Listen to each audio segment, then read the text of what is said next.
Bismillahirrahmanirrahim. Assalamualaikum warahmatullahi wabarakatuh. Anak-anakku, hari ini kita sampai di pembelajaran yang terakhir, subtema 2 di tema 4, dan kita masuk di pembelajaran yang kelima dan keenam. Sebelum kita mulai, marilah kita berdoa dengan membaca basmalah. Bismillahirrahmanirrahim. Setelah berolahraga bela diri, tiba-tiba kepala Edo terasa pusing.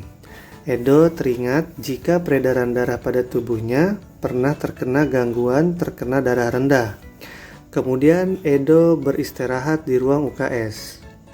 Anak-anakku semuanya, tahukah kalian penyebab terjadinya tekanan darah rendah?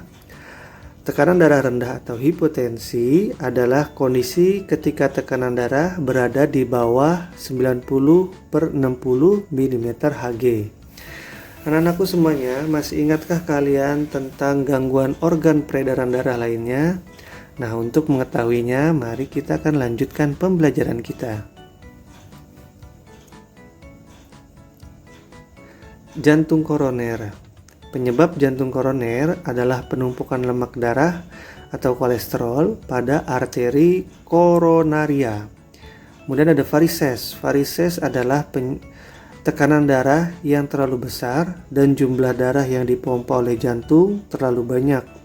Umumnya terjadi pada bagian betis.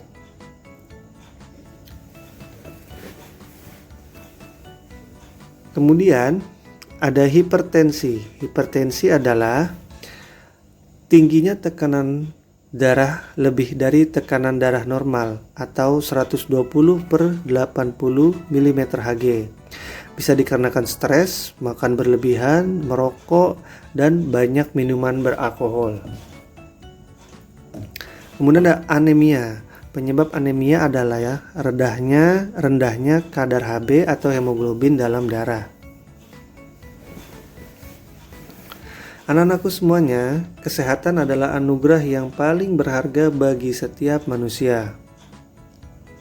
Menurut Hendrik L. Bloom, terdapat 4 faktor yang mempengaruhi kesehatan. Yang pertama adalah faktor perilaku, yang kemudian ada faktor lingkungan, dan yang ketiga adalah faktor pelayanan kesehatan, dan yang keempat adalah faktor keturunan.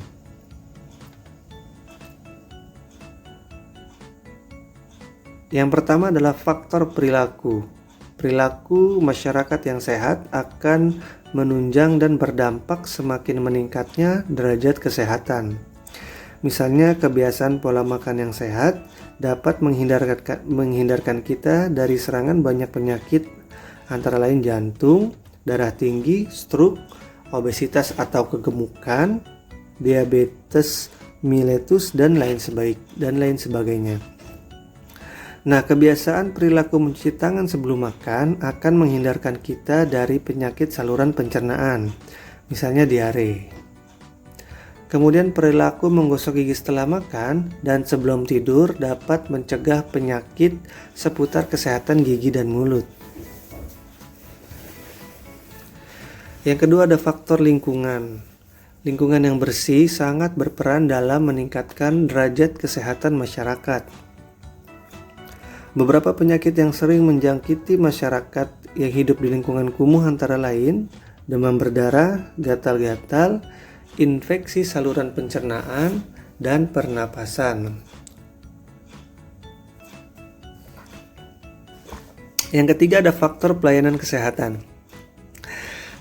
Ketersediaan fasilitas kesehatan dengan mutu pelayanan yang baik akan mempercepat derajat kesehatan masyarakat.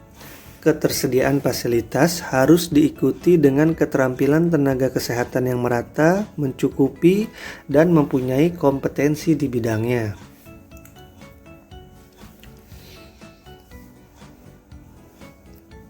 Yang keempat ada faktor keturunan.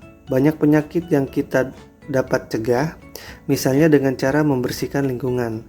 Namun, sebagian penyakit tidak dapat kita hindari, seperti penyakit keturunan.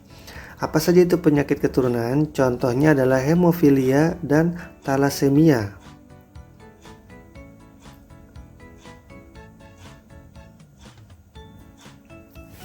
Anak-anakku semuanya, menari juga merupakan kegiatan yang menggunakan anggota tubuh.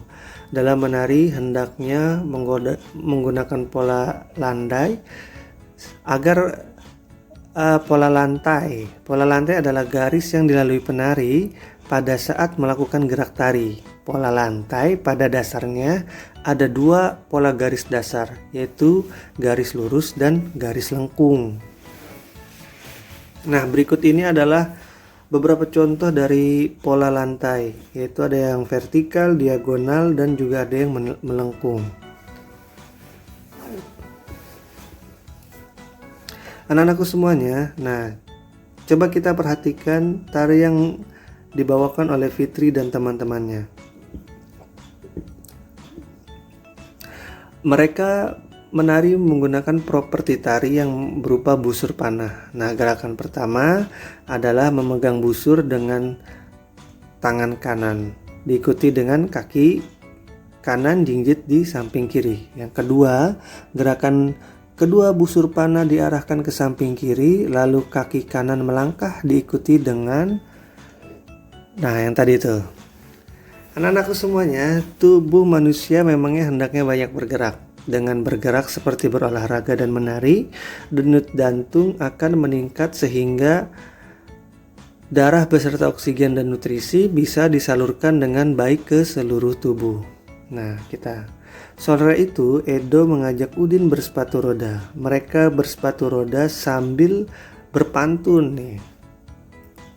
Jalan-jalan ke kota hujan, naik turun melewati bukit.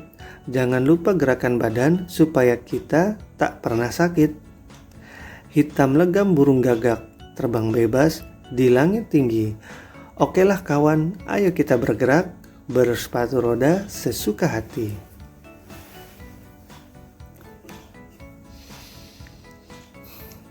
Waktu belajar di kelas 5 hampir 1 semester. Meskipun baru di semester 1, Siti dan teman-teman berkumpul untuk berdiskusi membicarakan rencana pentas seni di akhir semester 2.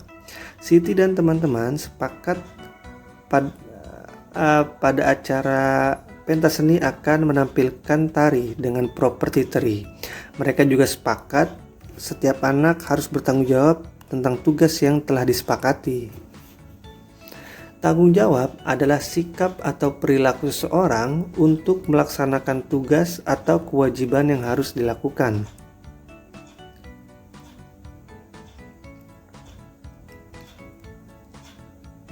Selesai berdiskusi, Siti dan teman-temannya membersihkan ruangan tempat mereka berdiskusi.